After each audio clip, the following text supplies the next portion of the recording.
बाबुराम भट्टराई जसले चुचे नक्सा छोपेर पछाडि भएको चुचे नक्सा छोपेर इन्टरभ्यु दिन्छ, यदि त्यो इन्टरभ्यु लिने मान्छे म थिएँ भने त्यसको नाकमा प्याच दिन्थे एक मुक्का। बाबुराम भट्टराई जस्ता मान्छेहरूले थोरै लाज शरम छ कि छैन यिनीहरूलाई? त्यस्तो मान्छे जसले विदेशी हस्तक्षेप नेपालमा भयो भन्न मिल्छ? किनकि यो संविधान उसको स्वीकारोक्तिमा आएको संविधान होइन। जब यो संविधान डिजल्भ हुन्छ तब नेपाल राजनीतिक अस्थिरतामा जान्छ। जब नेपाल राजनीतिक अस्थिरतामा जान्छ तब इन्डियालाई फाइदा हुन्छ। केपी ओलीलाई कुनै बेला माधव नेपाललाई, कुनै बेला शेरबहादुर देउवालाई काखी च्यापेको जस्तो गर्छ। यिनीहरू मलाई काखी च्यापो भनेर मक्क पर्छन्। यथार्थमा उसको खेल अर्कै छ। यो चाहिँ खेल हो के? कहिले राजतन्त्र स्थापना गर्ने, कहिले राजतन्त्र फाल्ने, यो इन्डियाकै खेल चलिरहेछ नि त। शेरबहादुर देउवा जस्तो अन्तर्राष्ट्रिय स्तरमा इन्डिया मात्रै होइन अमेरिकासम्मको हस्तक्षेप नेपालमा भित्र्याउने व्यक्तिले आज आएर यस्तो निम्न स्तरीय र तुच्छ कुरामा हस्ताक्षर गर्न मिल्छ? शेरबहादुर देउवा जस्तो, प्रचण्ड जस्तो मान्छे जसले नेपालमा 10 वर्ष आतंक मचायो, त्यो आतंककारी टाइमको, त्यो आतंकको 10 वर्ष टाइमको त साक्षी त हामी छौं नि त। जब हामी एसएलसी पास गर्दै थियौं, जब हामी युवाको सुरुवातको चरण किशोर अवस्था पार गर्दै थियौं, किशोर अवस्थाको मध्य अवस्थामा थियौं, हामी यो देशमा भविष्य खोज्न लागिरहेका थियौं, त्यति बेला 10 वर्ष आतंक मचाउने आतंककारी हो, त्यो त गलत नारा थियो नि त। 46 सालमा नै जब प्रजातन्त्र पुनर्स्थापना भइसक्यो, के को रैती? जनताहरूले बोल्ने सबै चीजको अभिव्यक्ति स्वतन्त्रता भइसकेको थियो। त्यसलाई यदि राम्रोसँगले संसदीय व्यवस्थालाई मिलाएर लगेको भए, म भन्दै थिएँ अघि, प्रचण्ड जस्ता व्यक्ति जसले 10 वर्ष आतंक मचाएर हामी जस्ता त्यति बेला किशोर वयमा चलिरहेका युवाहरूको भविष्यमाथि खेलवाड गरेका छ। प्रचण्डले 17,000 मान्छे मारेको होइन, 1 करोड युवाको भविष्यको हत्या गरेको छ। प्रचण्ड 1 करोड युवाको भविष्यको हत्यारा पनि हो, जसले 10 वर्षसम्म द्वन्द्व चलायो यो देशमा। र त्यो मान्छे जसले 10 वर्ष द्वन्द्व चलायो, 9 वर्ष 6 महिना चाहिँ इन्डिया बस्यो, त्यसले विदेशको हस्तक्षेप भन्ने थोरै लाज शरम छ कि छैन प्रचण्डलाई? र केपी ओलीले विदेशी हस्तक्षेप यहाँ चाहिँ भित्र्याए भन्छन्। केपी ओलीले पनि विदेशी हस्तक्षेप भित्र्याएका हुन्, तर केपी ओली त भर्खरै हिजो आज भित्र्याउँदैछन्। यहाँ धेरै अघिदेखि विदेशी हस्तक्षेप छ, कहिले छैन विदेशी हस्तक्षेप यो देशमा, सधैँभरि विदेशी हस्तक्षेप छ। यी नेताहरू जब यिनीहरू शासन सत्ता आफ्नो हातमा लिए नि, तब नै विदेशी हस्तक्षेप चलिरहेको छ। शेरबहादुर देउवा, झलनाथ खनाल, जति पनि ए लेभलका भनिएका अहिलेका नेताहरू छन् नि, यिनीहरू इन्डियाको लाडला हुन खोजिरहेका छन्। को चाहिँ इन्डियाको सबभन्दा प्यारो हुन खोजिरहेको हो के? यो कुन देशको को होइन, सबै इन्डियाका दलाल हुन्, सबै इन्डियाका दलाल हुन् यिनीहरू। तर को चाहिँ लाडला हुने भन्ने मात्रै यिनीहरूको कम्पिटिसन हो के? यही हो, लाडला हुने क्रम चलिरहेको छ।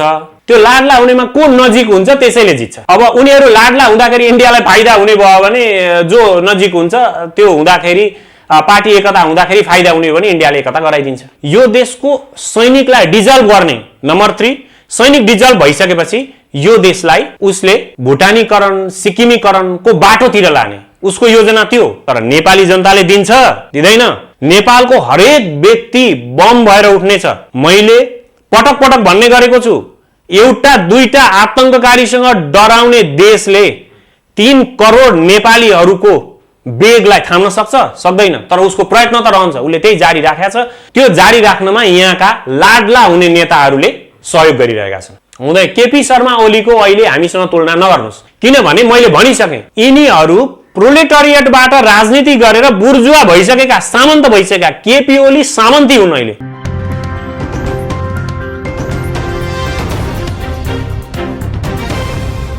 आदरणीय दर्शक महानुभाव नमस्कार, तपाईँ दुईले हेर्दै हुनुहुन्छ न्युज फटाफट नेपाल र साथमा म रोशन घाटी उपस्थित भएको छु। आज हामीसँग कुराकानी गर्नको लागि सचेत नेपाली पार्टीका प्रवक्ता ओम खरेल हुनुहुन्छ। नमस्कार, स्वागत छ। नमस्ते, धन्यवाद।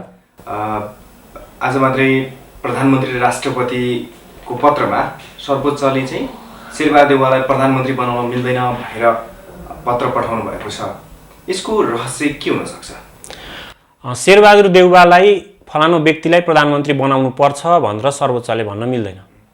यो सर्वोच्चमा चलिरहेको विचाराधीन मुद्दा हो र विचाराधीन मुद्दामा बोल्नु हुँदैन भन्ने आम मान्यता पनि चलिआएको छ। र यो न्यायसँग सम्बन्धित केही कुरामा नियन्त्रित भएर म केही भन्न चाहन्छु भने, शेरबहादुर देउवालाई प्रधानमन्त्री बनाउनु पर्छ, अथवा त्यति बेला केपी ओलीले पनि दाबी प्रस्तुत गरेका थिए केपी ओलीलाई नै प्रधानमन्त्री बनाउनु पर्छ भनेर सर्वोच्चले कसरी भन्न मिल्छ? भन्नै मिल्दैन। यो सर्वोच्च अदालतले यस्तो प्रकारको निर्णय गर्न मिल्दैन, भन्न मिल्दैन। हुनसक्छ संसद पुनर्स्थापना हुन्छ, अथवा संसदको जुन डिजल्भ गरिएको छ त्यो डिजल्भ नै हुन्छ। यही मात्रै हो हुने निर्णय। कुनै व्यक्तिलाई प्रधानमन्त्री बनाउनु पर्छ भनेर सर्वोच्चले भन्नु त्यो गलत हो जस्तो लाग्छ मलाई। व्यवस्थापिका पनि ध्वस्त भयो नि त। कार्य त्यहाँ जसरी दाबी प्रस्तुत गरेका थिए राष्ट्रपति समक्ष शेरबहादुर देउवाले 149 र केपी शर्मा ओलीले 153, त्यो त कृति हस्ताक्षर थियो। त्यस कारणले गर्दा पनि सर्वोच्चले के बोल्नुपर्ने अवस्था सिर्जना हुँदैछ कि? ठिक छ, त्यो कृति हस्ताक्षर थियो थिएन भनेर सर्वोच्चले अनुसन्धान गर्छ होला। सर्वोच्चको त्यो न्यायालयको न्याय क्षेत्रभित्रको कुरा हो। तर अब यो विषयमा चाहिँ मेरो धारणा के हो भने कुनै व्यक्तिलाई प्रधानमन्त्री बनाउनु पर्छ भनेर सर्वोच्चले निर्णय गर्यो भने त्यो राष्ट्रको लागि अर्को ठुलो दुर्भाग्य हुन जान्छ। सर्वोच्चले व्यवस्थापिकाको पुनर्स्थापना अथवा डिजल्भ गरिएकोलाई कन्टिन्युटी दिने मात्रै हो। त्यो भन्दा अरू निर्णय चाहिँ गलत हुन्छ। मेरो र सचेत नेपाली पार्टीको बुझाइ यही हो। यति बाहेक अरू निर्णय यदि सर्वोच्चले गर्यो भने त्यो निर्णयलाई हामीले कसरी स्वीकार गर्न सक्छौँ होला? सर्वोच्च अदालतले गरेका निर्णयहरूलाई त स्वीकार त गरेकै हुन्छ, जनताहरूले स्वीकार गरे हुन्छन्, आम मानिसहरूले गरेकै हुन्छन्, सबैले सर्वोच्चको निर्णयलाई स्वीकार गरे हुन्छन् हैन। तर त्यो गलत नजिर बस्छ, नजिर चाहिँ गलत बस्छ भन्ने मैले बुझेको छु। झलनाथ खनाल भारत जाने बेलामा पार्टी एकता गर्नुस् कमरेडहरू भनेर भन्नुभयो।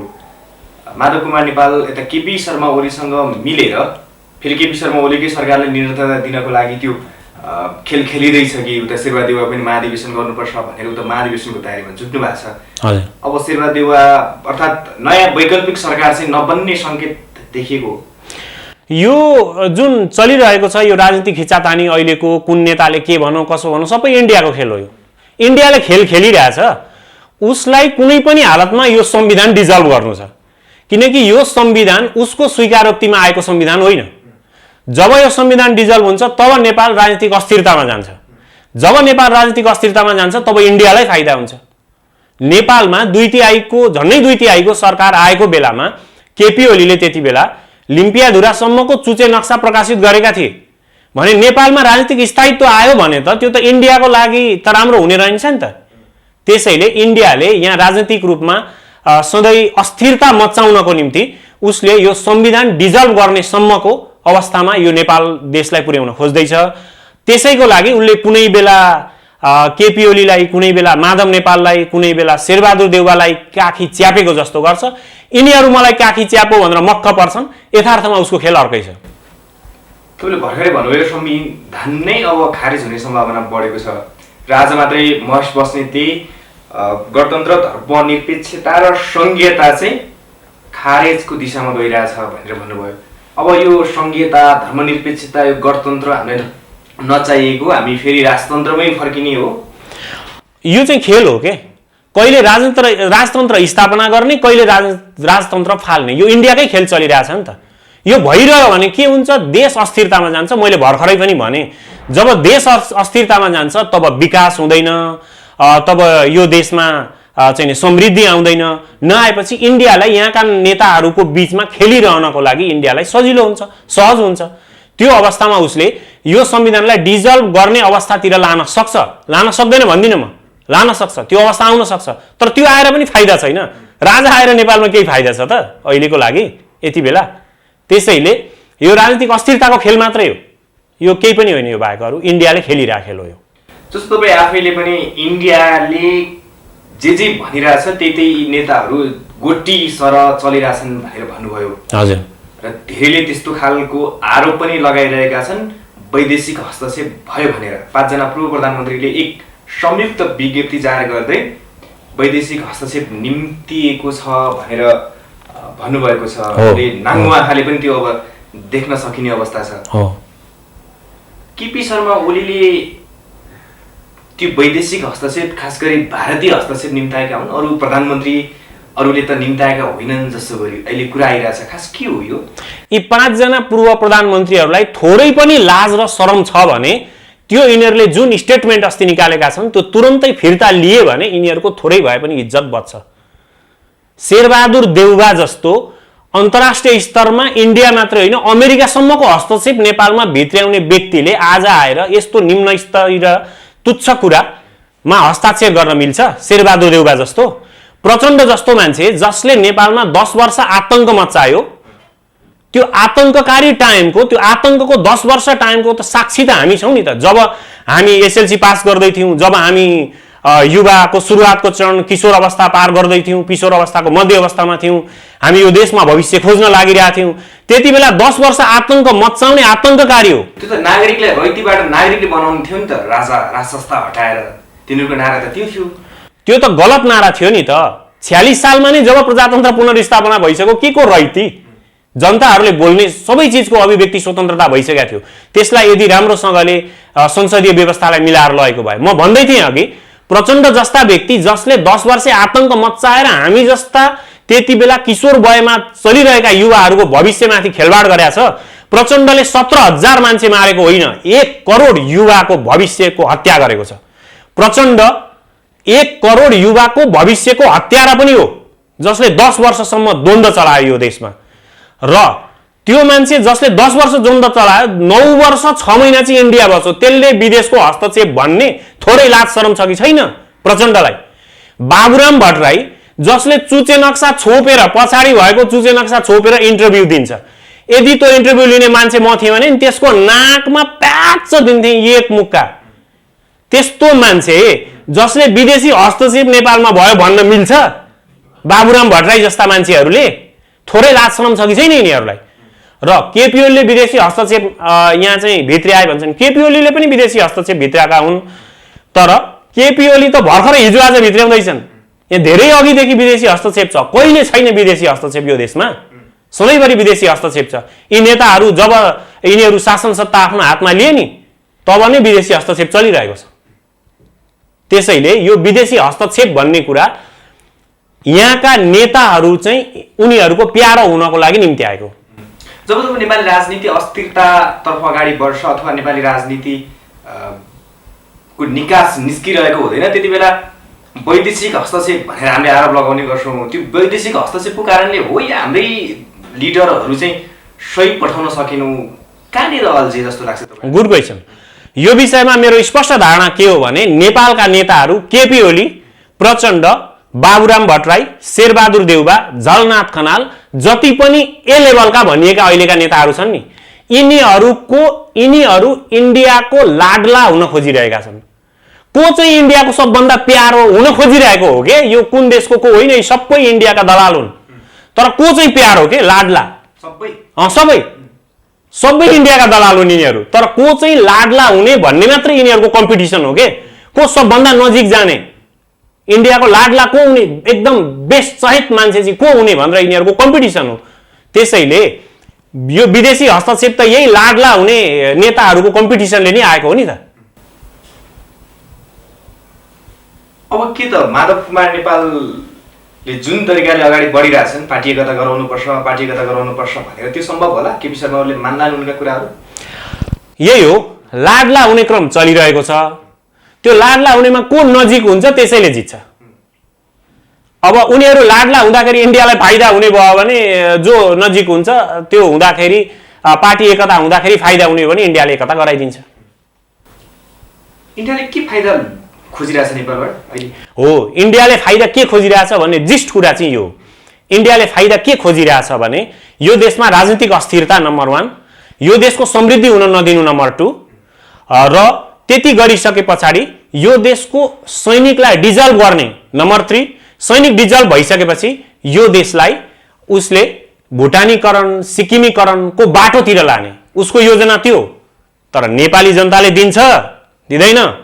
नेपालको हरेक व्यक्ति बम भएर उठ्नेछ। मैले पटक पटक भन्ने गरेको छु, एउटा दुईटा आतंककारीसँग डराउने देशले 3 करोड नेपालीहरूको बेगलाई थाम्न सक्छ? सक्दैन। तर उसको प्रयत्न त रहन्छ, उसले त्यही जारी राखेको छ। त्यो जारी राख्नमा यहाँका लाडला हुने नेताहरूले सहयोग गरिरहेका छन्। यति धेरै आक्रोश नेपाली जनतामा हुँदा पनि अहिले चुपचाप छन् फेरि? होइन, जनताहरू कहाँ चुपचाप छन्? तपाईँ हेर्नुहोस्, हरेक जनताहरूले सामाजिक सञ्जालमा कस्तो विचारहरू प्रकट गरिरहेका छन्। त्यो कुरा हामीले माइन्युटली सूक्ष्म रूपमा नेपाली जनताको मनोविज्ञानलाई बुझ्यौँ भने नेपाली जनता कदाचित चुपचाप छैन।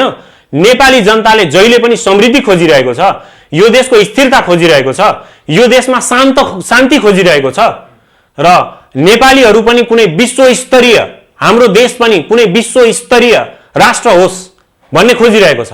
हाम्रो देशमा कुनै खेलाडी विश्व स्तरको खेलाडी होस्, हाम्रो देशको कुनै एक्टर विश्व स्तरको होस्, हाम्रो देशको कुनै गीत गाउने गायक कुनै विश्व स्तरको होस्, हाम्रो देशको नेता कुनै विश्व स्तरको राजनेता होस्।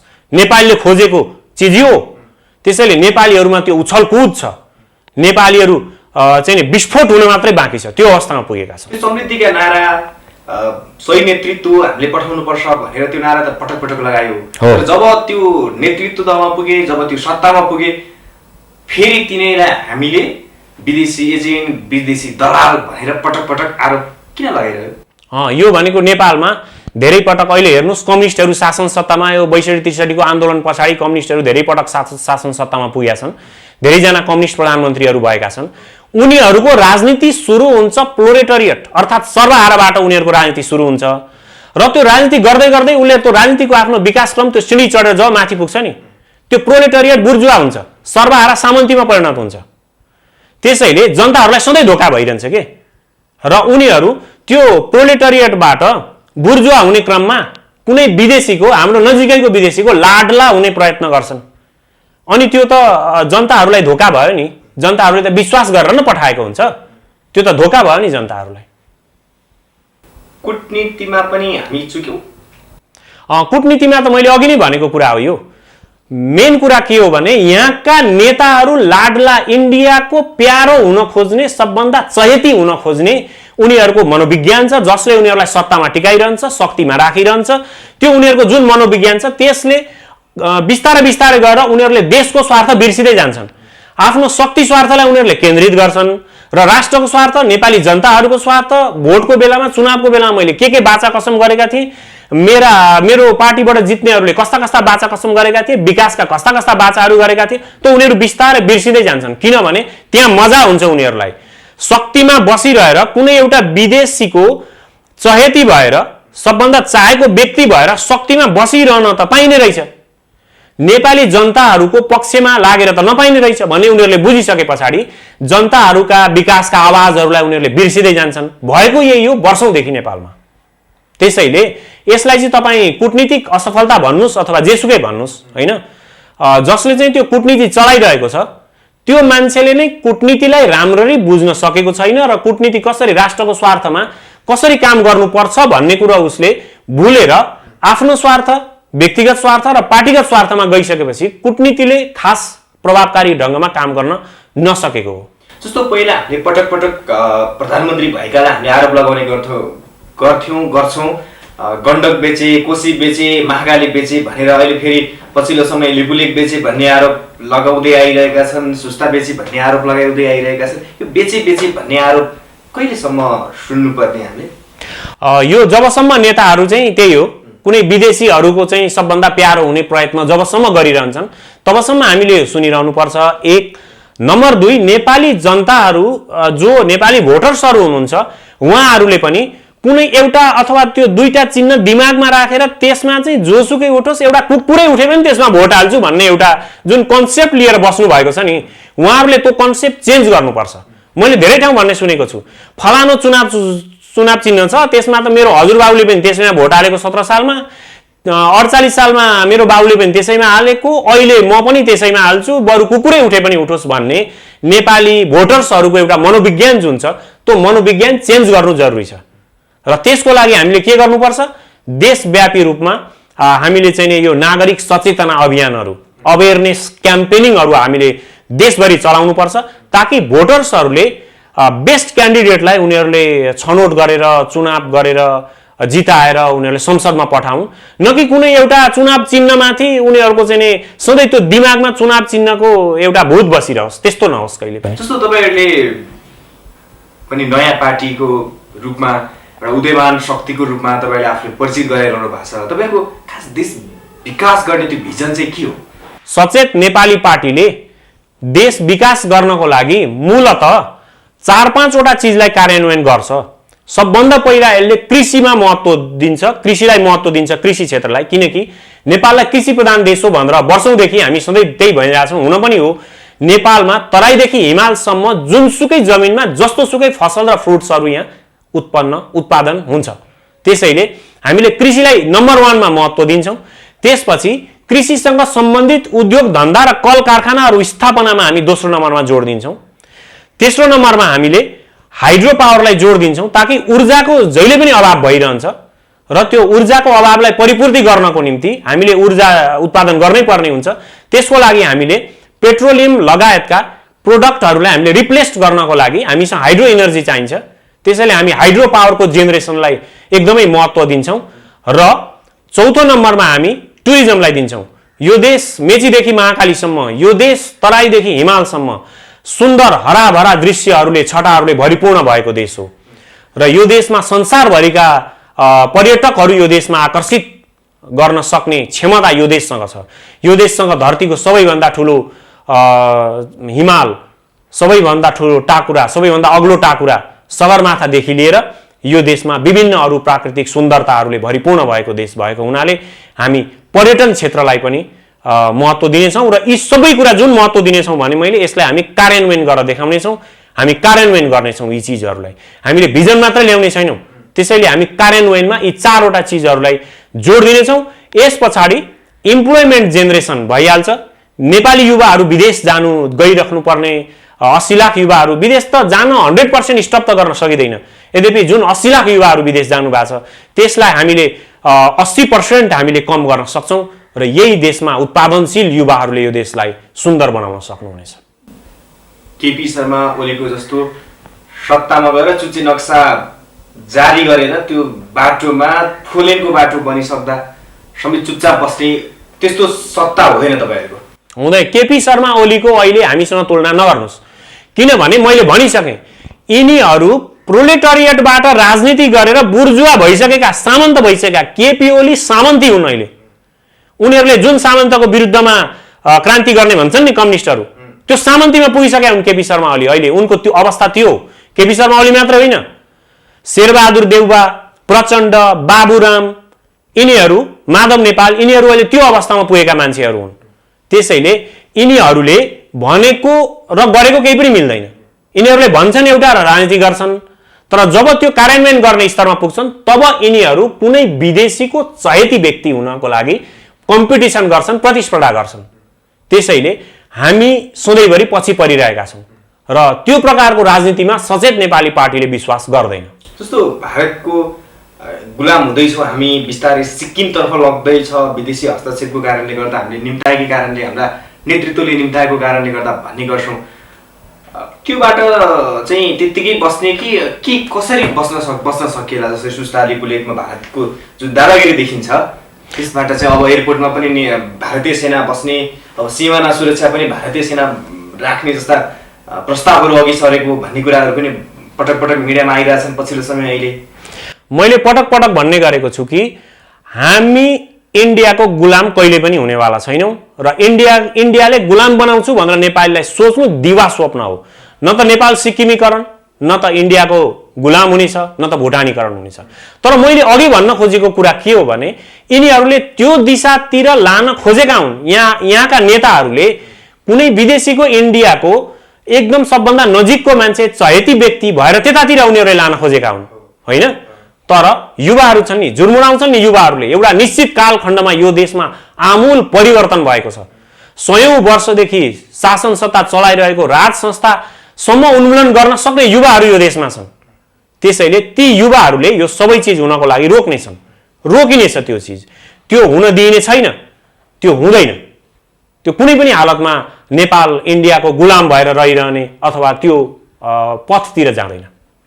इतिहास नै हेर्ने हो भने त 70 वर्षको उमेरमा नाङ्गो खुकुरी नचाहेर तातो गोली थाप्न तयार भएका हाम्रा पुर्खाहरू छन्। तर अहिले पछिल्लो समय त भारतको दादागिरी हेर्दा त बिस्तारै उनीहरूले आफ्नो कब्जा गर्ने त्यो श्रृङ्खलाबद्ध रूपमा अगाडि बढेको ती देख्न सकिन्छ। भारतको दादागिरी होइन, दादागिरी गराए जस्तो गरेका यहाँको नेताहरूले नै हो। म पटक पटक यो कुरामा जोड गरिरहेको छु कि जब आफ्नो घरमा प्रब्लम छ भने घरभित्रका सदस्यहरू बसेर त्यसलाई सल्भ गर्ने हो, त्यसलाई समाधान गर्ने हो। आफ्नो घरमा प्रब्लम छ भने त्यसले छिमेकीलाई बोलाएर मेरो प्रब्लम सल्भ गर्दे भनेपछि उसको त दादागिरी जस्तो देखि नै हाल्छ अवश्य पनि।